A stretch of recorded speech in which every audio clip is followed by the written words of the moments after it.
अब हम आ गए हिरोज फॉर्मूला। एरिया किस किस इंसान को पता है? हाफ बेस इंटू हाइट होता है। हिरोज फॉर्मूला डेल क्या होता है? डेल बटे एस। डेल मतलब एरिया। इन रेडियस का फॉर्मूला हो, ये सारी चीजें जिन्हें नहीं पता, एक एक चीज जो काम की नहीं होगी मैं खुद काट दूंगा। इक्विलेटरल ट्रायंगल का पेरीमीटर, एरिया क्या होता है, स्मॉल आर क्या होती है, कैपिटल आर क्या होती है, आर आर का अनुपात कितना होता है, 2:1, सब कुछ याद होना। इसके बाद ये राइट एंगल ट्रायंगल है, इसकी पेरीमीटर क्या होती है, पाइथागोरस थ्योरम, एरिया कैसे निकलता है, कैपिटल आर स्मॉल आर, ये सब याद रखना है, ठीक है, इंपॉर्टेंट है। आइसोसेल्स ट्रायंगल में बहुत कुछ इंपॉर्टेंट नहीं है, फिर भी मैंने बता दिया है, आप चाहो तो याद रख सकते हो, नहीं तो नहीं, बस इतना जरूर याद रखना, ये जो एंगल बाइसेक्टर होता है, जो एंगल बाइसेक्टर होता है वही सब कुछ होता है, वही मीडियन भी है, वही एंगल बाइसेक्टर है, वही हाइट है, वही परपेंडिकुलर बाइसेक्टर है, सब कुछ है, ठीक है। सर्किल के बारे में सबको पता है आजकल। सुन लो मेरी बात, सुन लो, वेरी वेरी इंपॉर्टेंट है ये दोनों फॉर्मूले। गलत फहमी में मत रहना, कभी नहीं कहा मैंने आज तक, अब कह रहा हूं, इनडायरेक्टली मेरी बात का मतलब समझ जाना। Length of arc, area of sector, दोनों ही बहुत इंपॉर्टेंट है। सुन रहे हो या नहीं जो बोल रहा हूं? ध्यान से सुन लेना। अलग अलग सेक्टर का एरिया अगर सम करता है तो हम एंगल का सम अगर 180 डिग्री है तो हम ये देख लेते हैं कि हाफ एरिया हो जाएगा, क्योंकि पूरा सर्किल 360 डिग्री होता है कि नहीं। स्क्वायर के अंदर पेरीमीटर क्या है, एरिया क्या है, डायगोनल क्या है, कैपिटल आर क्या है, स्मॉल आर क्या है, आर और आर का रेशियो क्या है, √2 रेशियो, ये बात क्लियर है, ठीक है। रेक्टेंगल के बारे में पेरीमीटर क्या है, क्षेत्रफल क्या है, डायगोनल क्या है। उसके बाद अगर इस तरीके से स्क्वायर बन रहा है तो उसकी भुजा क्या होगी, AB बटे A+B। और अगर इस तरीके से बन रहा है तो ये होगी भुजा। एक बात और याद रख लेना, इसका एरिया अगर S1 है, इसका S2, तो S1 बड़ा होता है S2। अगर मैक्सिमम एरिया के स्क्वायर की बात करेगा तो हम ऐसे बनाएंगे, ठीक है।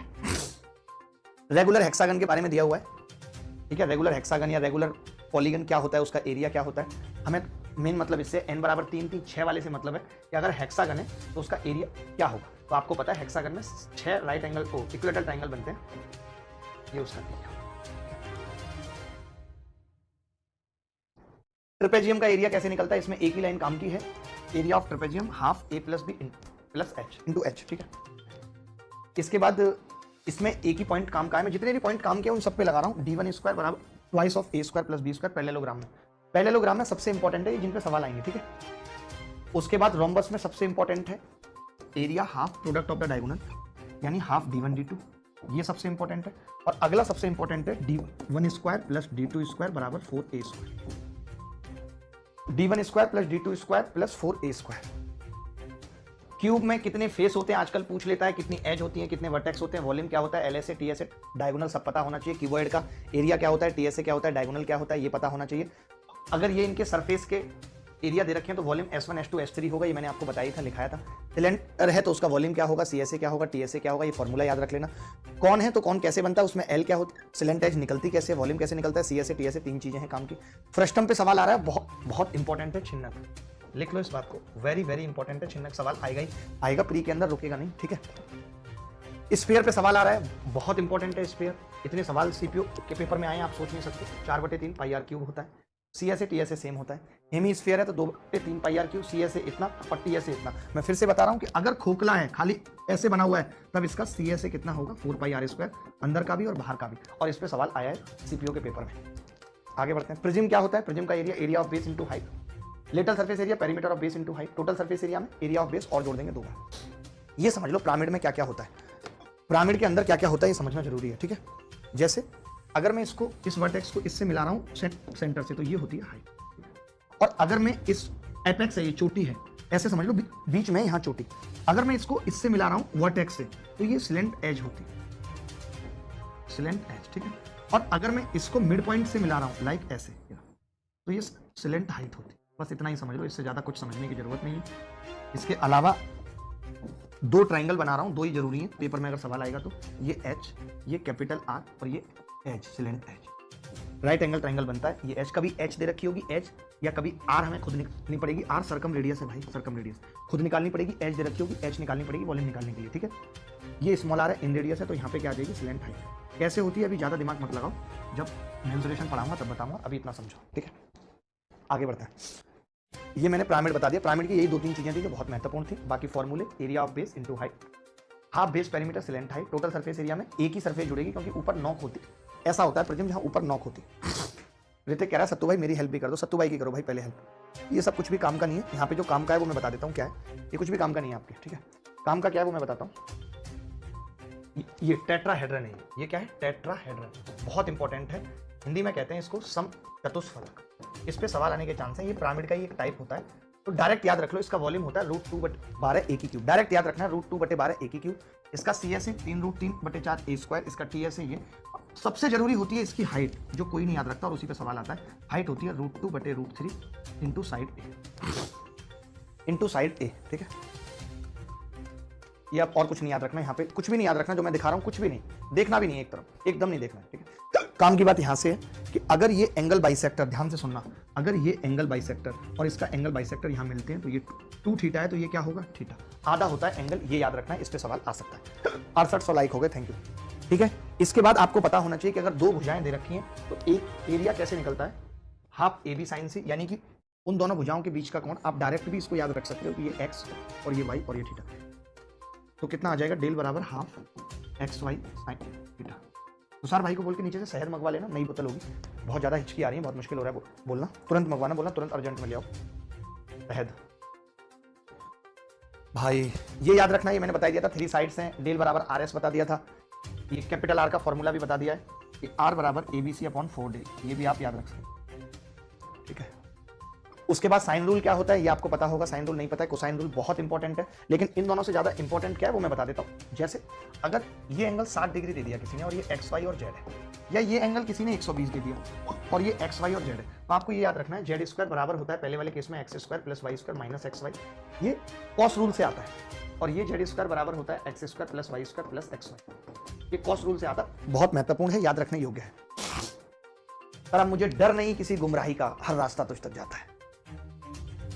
सर्कम सेंटर, बहुत काम की चीजें जो याद रखनी है वो क्या क्या है, जैसे ये सर्कम सेंटर है भाई, अगर ये सर्कम सेंटर है तो आपसे सवाल क्या पूछा जा सकता है कि अगर ये थीटा है तो ये 2 थीटा होगा सर्कम सेंटर के केस में, अगर ये थीटा है तो ये 2 थीटा होगा सर्कम सेंटर के केस में, ठीक है। इतनी बात याद रखनी है और कुछ याद रखने की जरूरत नहीं, ठीक है।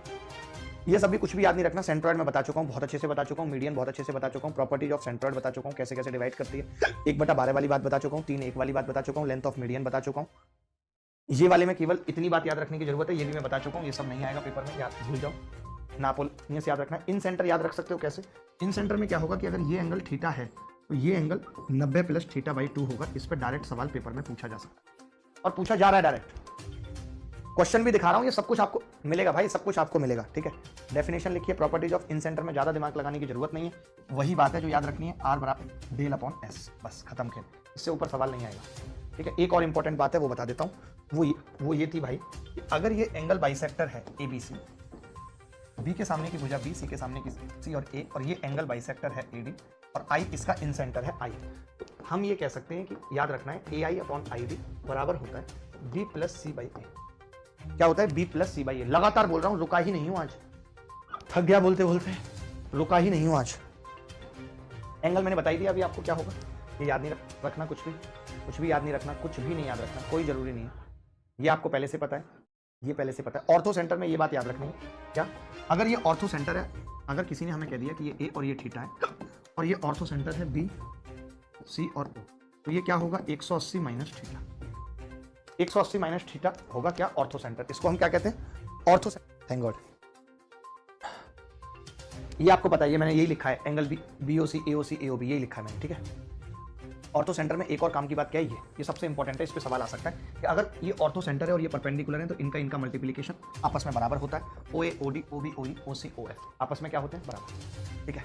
चलो, एक्स सेंटर जरूरी है याद करना। एक्स सेंटर कैसे बनता है, आपको कभी बोलेगा नहीं सवाल में कि एक्स सेंटर है, वो क्या बोलेगा, AB को आगे बढ़ाया, AC को आगे बढ़ाया, इनके एक्सटीरियर एंगल का इंटरसेक्शन पॉइंट लिया, तो ये एक्स सेंटर होता है जिसकी वैल्यू होती है 90 - A/2। इन सेंटर है तो प्लस होता है क्योंकि अंदर है ताकत ज्यादा है, बाहर निकल गया ताकत कम तो माइनस होता है, ठीक। ये आप याद रखो, इस पे सवाल नहीं आएगा। Isosceles triangle 2 sides of are equal then it's called isosceles triangle, ये बात हो चुकी है हमारी, ये हमने पढ़ा दिया। इक्विलैटरल ट्रायंगल की बातें बता दी सारी। प्रॉपर्टीज ऑफ क्वाड्रिलेटरल आप देख लो, प्रॉपर्टीज ऑफ क्वाड्रिलेटरल में केवल एक ही बात याद रखनी है जिस पे अभी हाल फिलहाल सवाल आ रहा है, वो क्या है, ये एरिया क्या होता है, एरिया क्या होता है, एरिया बराबर और कुछ नहीं याद रखना, हाफ इस डायगोनल पे जो परपेंडिकुलर है H1 + H2 into diagonal BD, बस ये H2 नाम दे दो, H1 नाम दे दो, या फिर ये कि जो डायगोनल होते हैं और उनका बीच का कोण दिया हो, half D1 D2 into sine theta, half D1 D2 into sine theta, ठीक है। 7,000 लाइक्स हो गए। अब जैसे एक बात याद रखनी है कि अगर डायगोनल्स 90 पे कट कर रहे हैं तो ये भी इंपॉर्टेंट है, तो आमने सामने की भुजाओं का स्क्वायर बराबर होता है। अगर डायगोनल 90 पे कट कर रहे हैं तो क्या होता है, आमने सामने की भुजाओं का स्क्वायर बराबर होता है। अगर एक सर्किल टच कर रहा है, ये भी बात समझो, अगर सर्किल टच कर रहा है तो आमने सामने की भुजाओं का जोड़ बराबर होता है, आमने सामने की भुजाओं का जोड़ बराबर होता है। ठीक है, इसी में एक बात और लिख लेना कि अगर ये सर्किल का सेंटर है, अगर ये सर्किल का सेंटर है O, तो ये लिख लेना AOB प्लस COD या AOD प्लस BOC बराबर 180 डिग्री होगा। ये और लिख लेना, इतनी सी बात और लिख लेना। ठीक है, ईच एंगल 90 डिग्री होता है। ये मैंने रेक्टेंगल के बारे में दिया हुआ है, जहाँ काम की बात आ जाएगी वहां बता दूंगा। ये बाकी पढ़ लेना, पढ़ने के लिए और कुछ इसमें काम का नहीं है। ठीक है, ये सब कुछ पढ़ने के लिए, जहाँ काम का होगा वो ये है। वहां मैं इंपॉर्टेंट लिखूंगा तो वहां पढ़ना है। Very very important. क्या है वेरी वेरी इंपॉर्टेंट, कि अगर P कहीं भी एक पॉइंट है, चाहे वो बाहर है, P अंदर भी हो सकता है, यहाँ भी हो सकता है, P बाहर भी हो सकता है, तो PA स्क्वायर PC स्क्वायर बराबर होता है PB square plus PD square के बराबर होता है। ठीक है, इसके बाद अगर P कहीं पे भी एक पॉइंट है, ये भी बहुत इंपॉर्टेंट है, P कहीं पे भी एक पॉइंट है तो APB का एरिया हाफ ऑफ ABCD होता है। और ये सब में होता है, ये रेक्टेंगल में भी होता है, ये स्क्वायर में भी होता है, ये रोम्बस में भी होता है, ये पैरेललोग्राम में भी होता है, चारों में ये होता है। ठीक है, सब में होता है ये। ठीक है, डन। आगे बढ़ते हैं। ये स्क्वायर के बारे में है, एरिया वगैरह, ये डायगोनल के बारे में है स्क्वायर के, ये सर्कम सर्किल इन सर्किल दोनों ही पॉसिबल होते हैं, दोनों के बारे में, इनकी रेडियस इन रेडियस के बारे में। इसमें भी P कहीं पर है तो भी लगेगा, मैंने बताया कि दोनों जगह लगेगा, सेम रूल है। एक वर्ग की अगर भुजाओं के मिड पॉइंट को मिलाएं तो वो वर्ग ही बनता है। ये मैं ऐसे लिखा देता हूँ, यहाँ पे मैंने लिखा दिया क्वाड्रिलेटरल, और यहाँ पे quadrilateral by mid point. Mid point को मिला के जो बन रहा है वो कौन सा बनेगा। ठीक है, तो अगर नॉर्मल क्वाड्रिलेटरल है, नॉर्मल क्वाड्रिलेटरल है, तब बनेगा पैरेललोग्राम, मिड पॉइंट को मिलाओगे। अगर स्क्वायर है तो स्क्वायर ही बनेगा, S से S। अगर रेक्टेंगल है R4 तो रोम्बस बनेगा, और रोम्बस के ले रहे हो RS तो रेक्टेंगल बनेगा। RR वाले एक साथ, SS वाले एक साथ। अगर पैरेललोग्राम ले रहे हो तो पैरेललोग्राम ही बनेगा। बहुत आसान है याद रख पाना इसको। ठीक है, ये वाली चीज याद रख लेना, AB पैरेलल है BC के, ये सब छोटी छोटी सी चीजें मैंने आपको बता दिया। पीछे जो काम का था, वो यही है। इस पे सवाल आया तो हर बच्चा नहीं कर पाएगा। भुजाओं के स्क्वायर के सम का 2 गुना डायगोनल के स्क्वायर के बराबर होता है। P एनीवेयर कहीं भी हर जगह लगेगा, पहले ही बताया आपको। ये वाली बात बता चुका हूँ, ये वाली बात बता चुका हूँ। ये सबसे इंपॉर्टेंट है, हाफ D1 D2 एरिया होता है रोम्बस का, रोम्बस है ये, और रोम्बस में D1 square plus D2 square बराबर 4A स्क्वायर। अभी पीछे भी बताया था। ठीक है, क्योंकि थीटा 90 होता है।